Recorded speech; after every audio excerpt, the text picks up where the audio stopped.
सेठ हमारे देश में एक बहुत पुरानी कथा, नरसी भात भी कहते हैं इसको। अब सुनिए कौन कि नरसी सेठ जूनागढ़ के रहने वाला और सरसागढ़ का कौन सेठ, मनसा सेठ की यहाँ लड़की ब्याही हुई थी। किसकी? के नरसी सेठ की। भगवान ने उसकी परीक्षा लेने के लिए सब नरसी सेठ पे धन जो था सब भगवान नाम पे भूखे प्यासों से दान करा दिया। आप सरसागढ़ से चिट्ठी आ जाती है भात की। अब कौन नरसी सेठ नरसी भगत जी बन गए और कहने के झगड़े बहुत है। अब श्री कृष्ण भगवान गढ़वाले बन के नरसी के साथ कहाँ आ जाते हैं? सरसागढ़ में आ जाते हैं।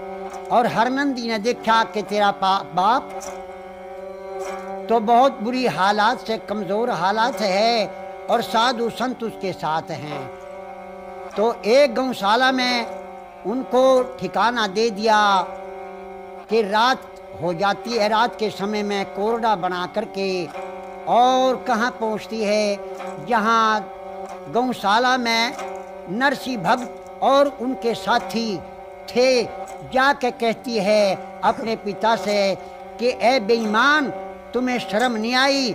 मेरी लज्जा को डबो दिया। आपके पास धन दौलत नहीं था तो आपको आना नहीं था। तो क्या कहती है और क्या नरसी बाप और बेटी की क्या आपस में बातचीत होती है? अब सुनिए।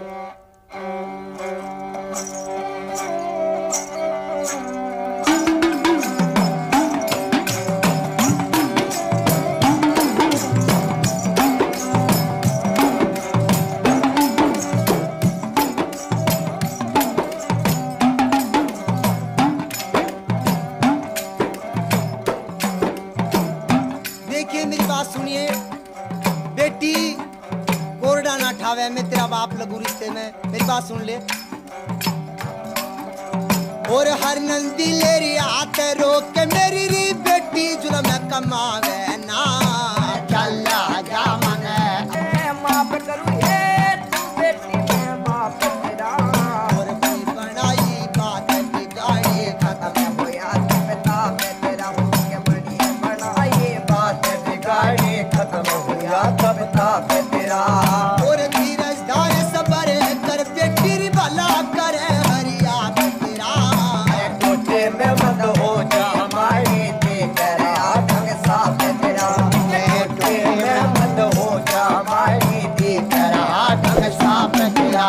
और रात काटी गौशाला मेरी कहती है नरसी सेठ पिताजी से, पिताजी आपको आना नहीं था कि बेटी अब मेरे कोरने ना मारो, मैं सुबह होगा मैं चला जाऊंगा। अब हरनंदी अपने घर आ जाती है। अब वहाँ से कौन कृष्ण भगवान मारवाड़ी सेठ का रूप बना के और उस गौशाला के ऊपर आकर दुकान लगा के बैठ जाते हैं। सवेरे का टाइम होया, नरसी सेठ लोटा पानी का लेके और गेट से बाहर निकले।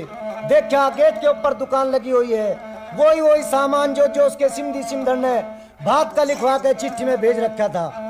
तो सारा का सारा सामान वही नरसी सेठ सामान देख के गेट के ऊपर खड़े हो जाते हैं। और नरसी सेठ से कृष्ण भगवान कहते हैं, कृष्ण भगवान कहते हैं, नरसी भगत आप ऐसे क्यों खड़े हो, किस चीज की इच्छा में हो? तो नरसी भगत कहते हैं, महाराज सेठ जी इच्छा तो सभी चीज की है परंतु हमारे पास तो एक पैसा भी नहीं। तो श्री कृष्ण भगवान कहते हैं, अच्छा एक काम करो, आप उधार ले लो, मैं आपका विश्वास करूंगा। क्यों? कि उनका पहले भगवान के नाम पे दान करा था, उन्हें जमा किया था। क्यों? भगवान भगत के बस में होते आए, इसीलिए उन्हें जमा किया था पहले।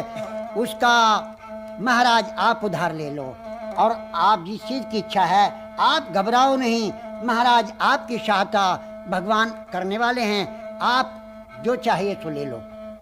महाराज मेरा तो उधार का बहुत नहीं, मैं तो जंगल में से बथवा लाता हूँ और साग घोटता हूँ और खा लेता हूँ। कि अच्छा क्या कि आप एक काम करें, कहीं से एक गाड़ी और 2 बलद मांग ले आवे। ऐसी बेटी आपकी और ऐसी मेरी, दोनों रण मिलके सरसागढ़ में हरनंदी के यहाँ भात भरने चलते हैं। तो कृष्ण भगवान नरसिंह सेठ का कटवाड़ा बन के सरसागढ़ में हरनंदी के यहाँ भात भरने के लिए जाता है। अब हरनंदी से कह दिया, बेटी अपनी दुरानी जिठानी अगड़ पड़ोसन और पूरे शहर में आप बुलावा दे दो, और जो बेटी मेरी श्रद्धा है, दान श्रद्धा समान ये भात बेटी मैं आपका दूंगा, जो मेरी श्रद्धा है, श्रद्धा के अनुसार।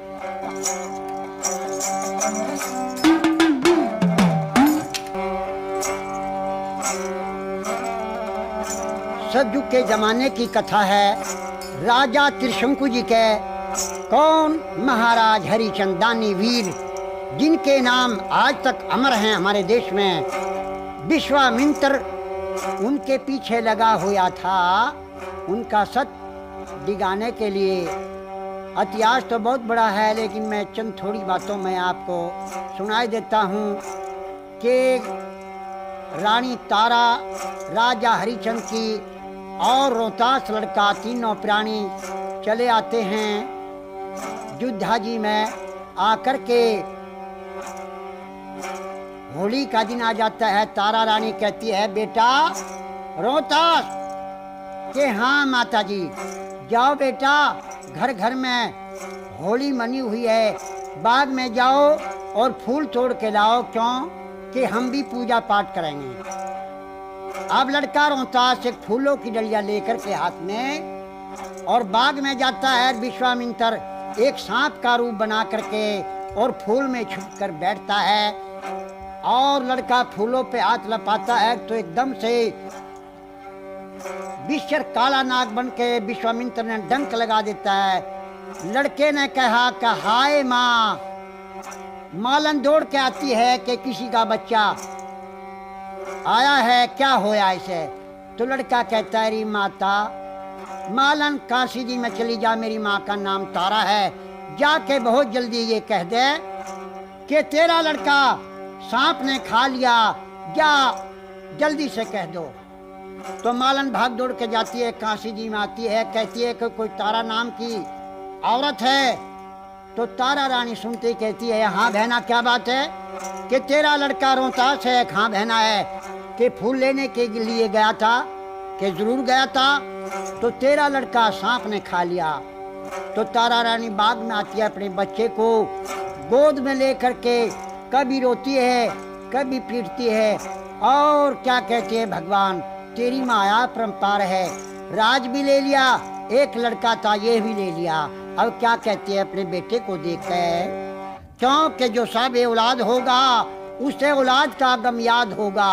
अब क्या कहती है अपने बेटे को, और डसे गया नाग बेरी, आज मेरे लाल ने, और पाटिया में छाती बेटा देख तेरे हाल में, डसे गया नाग बेरी, आज मेरे लाल ने, पाटिया में छाती बेटा देख तेरे हाल में, पाटिया में छाती बेटा देख तेरे हाल में, और डसे गया नाग बेरी।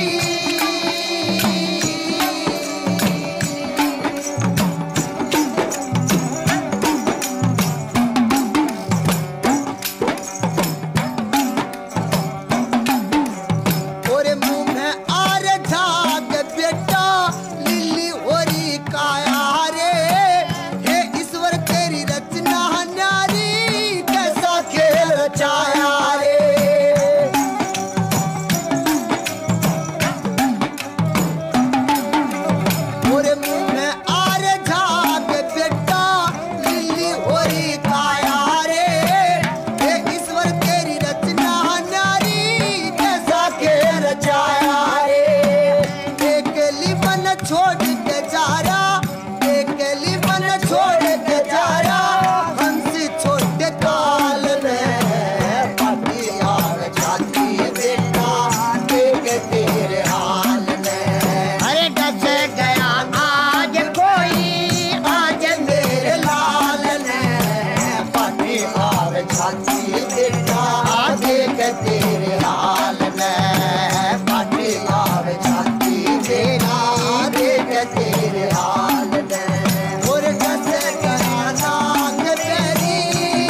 बार मुंह ते खोल माता तेरी कहरी रे शक्कर खा के पड़ा जमी पे आवे लगी अंधेरी रे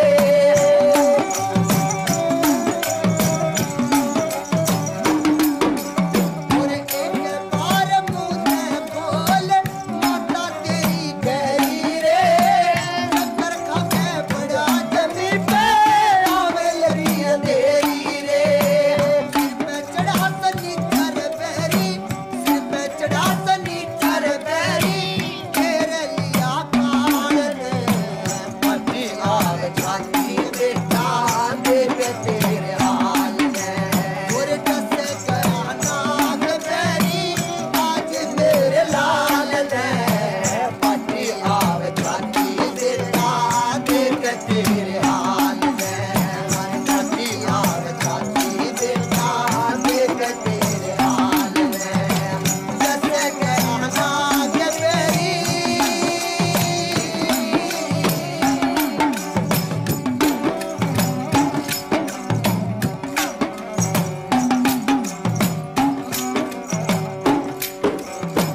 आज पिता के घर पे होता गद्दी पे बिठाऊं रे ऐसा तलक मेरे पास नहीं मैं कहाँ से कफन उठाऊं रे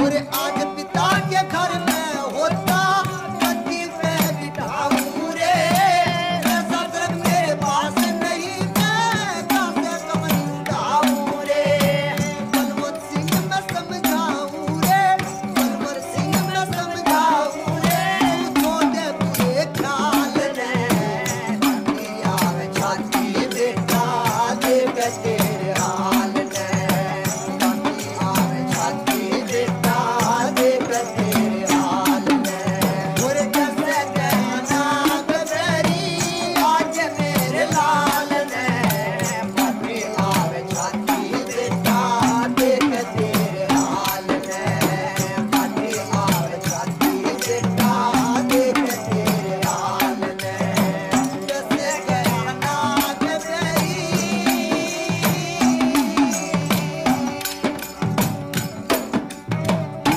तारा रानी जार बेजार होकर रोती है, आंखों से ऐसी आंसू पड़ती है जैसे सच्चे मोतियों की लड़ी टूट के पड़ती है। और मालन जो थी उसको समझाती है, ए बहना अब क्यों रोती है, जो इसमें चीज थी वो तो चली गई, अब माटी से माटी मिल गई। लड़के को लेके केले के पत्तों में छुपा करके शमशान घाट पे आ जाती है, जहाँ के राजा हरिचंद्र की ड्यूटी लगी हुई थी। आकर के चीता लगा देती है और राजा हरिचंद्र ने आकर ठोकर मारता है। ऐ कौन है, पहले मेरा कर दे दे, 1.25 रुपया जो मेरा कर का है वो मेरा पहले यहाँ रख दे। मैं नहीं, मैं किसी का नौकर हूँ, कालिए भंगी का नौकर हूँ, पहले 1.25 रुपया दे दे। तो रानी क्या कहती है, महाराज मेरे पास तो एक पैसा भी नहीं। तो राजा हरिचंद्र क्या कहता है,